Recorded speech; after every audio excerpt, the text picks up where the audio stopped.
survive dalam kehidupan yang ada cuma daging kambing, daging anjing maksudnya, daging babi, itu untuk setakat mengganjal perut kita, menyambung nyawa kita, hukumnya adalah tidak apa-apa untuk dikonsumsi.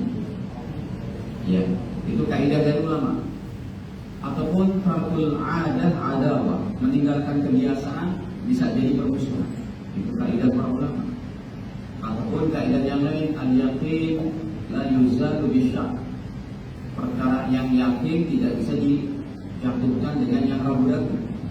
Kayak kita lagi sholat, perutnya keruak-keruak cuma, tapi Anda yakin tidak keluar angin, cuma perutnya aja tuh yang gelap-gelap gitu, karena kebanyakan makan kadang ngedek gitu. Lalu dalam perutnya terasa kayak, tapi Anda yakin kayaknya nggak kentut, itu sholatnya jalan terus. Keputusan ada di hati kita. Kata Rasul, istaqi qalbak, mintalah fatwa dari hatimu. Yakini nggak batal. Nah, tapi untuk hadis tentang hutang ibadah, ya, ini bukan daripada kaidah ulama, tapi dari hadis Nabi. Mari saya buka aja sebagai perdananya. Di dalam hadis riwayat Al-Imam Bukhari di percetakan Maktabah Syamilahnya nomornya pada 1852. Tentunya ini beda nomornya karena perbedaan percetakan kalau sama nomor hadis yang ada di Google ya. Baik, hadirin, ceritanya begini. Ja'a rajulun ila Nabi sallallahu alaihi wasallam. Telah datang seorang laki-laki kepada baginda Nabi. Faqala, lalu dia bertanya, "Ya Rasulullah, wahai Rasul, inna ummi matat.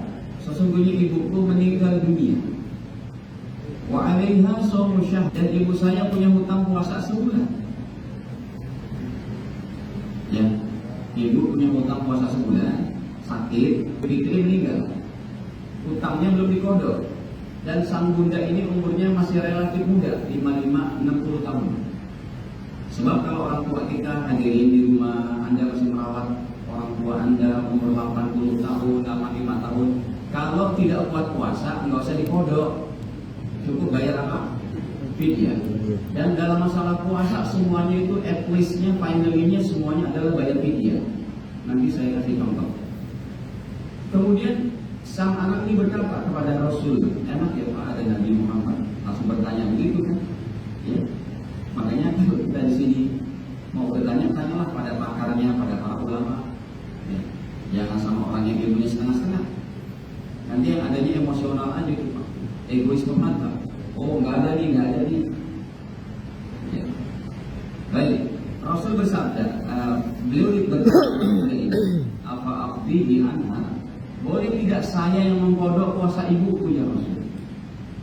Sang ibu mah udah di alam kubur, punya hutang puasa sebulan, jadi hutang puasa tuh, ya. Saya mau kodok. Jadi rupanya hadirin, berbagi pahala dengan orang tua tercinta kita masih berlaku selama anaknya masih hidup. Mau puasa kek, mau sholat kek, mau apa, haji umroh. Kemarin Pak Tahir kita umroh, ya. Saya udah umroh pertama tuh, udah istirahat. Besoknya lagi saya berangkat ke Tanim, ngambil mikot yang kedua, keluar Mekah dulu. Saya niatin yang kedua untuk siapa umrohnya? Untuk ibu saya. Labbaik Allahumma umratan an ummi, ya Allah umroh kedua ini untuk ibu saya. Tawaf, sa'i, tahallul lagi, istirahat. Hari ketiga di Mekah, besok berangkat lagi ke Tanim, niatin untuk ayah saya almarhum. Labbaik Allahumma umratan an abi, ya Allah saya niat umrah ketiga ini pahalanya untuk bapak saya. Sampai Mekah, kemudian sampai Masjidil Haram, tawaf, sa'i, tahallul. Yang keempat masih boleh kalau Anda masih kuat tenaganya, untuk kakek, nenek, untuk guru-guru dan sebagainya. Ya, jadi hadirin berbagi pahala kepada semuanya masih ada syariatnya. Apa kata Nabi? Boleh tidak ya Rasul saya mengkodok puasa ibuku? Qala na'am. Apa arti na'am? Kayaknya bahasa Arabnya gampang nih Pak. Ya. Ada Pak Rijal juga tuh, ya, yang bahasa Arabnya berarti ya Pak. Mulai lagi deh. Pak bagus nih antum kursus bahasa Arab. Ya, antum kan orang umum nih, ternyata bisa bahasa Arab Pak. keren banget, bisa jadi ustaz gitu. Jadi saya nggak usah datang lagi ke sini.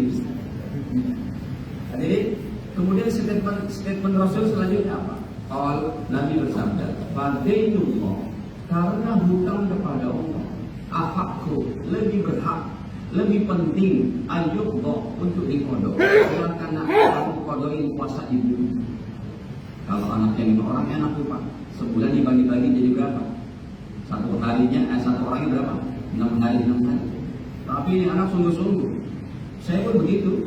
Orang tua kita meninggal kemarin, masih punya hutang puasa berapa hari, kita puasa. Ya, atas dasar cinta kita kepada bapak ibu.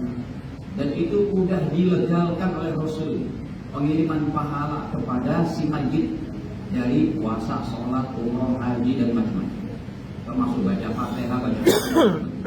Baik. Nah hadirin para jamaah dirahmati Allah, sekarang begini. Jadi saya ingetin nih sebelum kita masuk pada masalah yang lain. Hadis tentang hutang ibadah yang pertama adalah siapa yang masih punya hutang puasa. Biasanya ini adalah kalau laki-laki karena musafir, kalau laki-laki biasanya karena sakit. Yang kedua kalau ibu-ibu, kalau muslimah biasanya karena haid, menstruasi, atau karena nifas. Siapa yang masih punya hutang puasa tahun kemarin maka wajib qada. Ya. Yang kedua, bila sampai 1 Ramadan tidak qada, sampai nanti nih 1 Ramadan ditentukan oleh Kementerian Agama berdasarkan musyawarah rembukan para dari ormas Islam ANU, dari LIPI, dari BPPT BIN, ya, dari ahli astronomi di Bandung, di Lembang, ada datang tuh nanti ke Kementerian Agama di di Tamrin. Nah hadirin, nanti ketuk palu sudah 1 Ramadan, bila sampai 1 Ramadan tidak qada, maka yang pertama berdosa, terutama kepala keluarga yang tidak mengingatkan keluarganya. Yang kedua adalah yang B, wajib denda. Kalau hutang puasanya 7 hari, berarti 1 hari 1 mud. Gampang sih memang mudahnya. 1 hari 1 mud. 1 mud itu 700 gram gandum. Kita buletin menjadi 1 liter. Kurang lebih 1 liter. 1 liter beras gitu ya. Kalau tidak. Yang C, tetap wajib qada setelah Ramadan, ditambah hutang puasa tahun ini bila ada. Nah ini kasusnya yang tadi saya mau ceritakan. Ada sepasang dokter suami istri, ya. Sampai kemarin majelis saya pun masih ngajar dokter se-Indonesia yang lulusannya tahun 70, kita pun belum lahir. Sekarang umur mereka udah 85-an, dokter-dokter senior, ya. Ada yang dari Malaysia, ada yang tinggal di Sulawesi, ada yang... kita pakai Zoom tadinya, sudah bertahun-tahun, ya, tetap pakai Zoom. Nah, sepasang suami istri ini, dokter, Pak Ustaz, kami udah umur 85 tahun. Begini Pak Ustaz, kami ingat banget masa nikah kami dulu belum rajin ibadah, puasa, sholat, ya. Jadi kurang lebih kami punya hutang puasa, kami totalitas itu, kami total itu kurang lebih sampai 30 tahun. Apakah itu wajib diqada Pak Ustaz? Wajib, jadi hutang itu. Tapi kami udah masa Pak Ustaz udah umur segini. Maka jawabannya terakhir sekali tetap paling tidak banyak di 1 hari 1 liter, berarti 30 tahun dia punya hutang puasa berapa? 900 hari, ya. 9 hari dikeluarkan 900 liter. Kalau kita ambil beras terbaik aja, berasnya yang 1 liternya 20.000, ya, berarti dia wajib mengeluarkan 18 juta. Nah, saya katakan wajib tetap. Kenapa? Karena hutang kepada Allah wajib untuk ditunaikan. Nah, paling terakhirnya tadi kalau emang udah nggak buat qada, maka wajib bayar fidyah. Ya. Demikian juga bila hutang puasa saja wajib qada, apalagi hutang sholat, hutang haji, zakat. Ada jamaah kita, saya datang ke rumahnya. Mobilnya yang pertama Ferrari, Aventador, Porsche yang 10 miliar. Dia itu pengusaha tambang nih. Bilang, Bang, haji tahun berapa Bang? Belum Ustaz. Hati-hati. Antum, saya bilang, uang banyak begini, mobil di garasinya hampir 6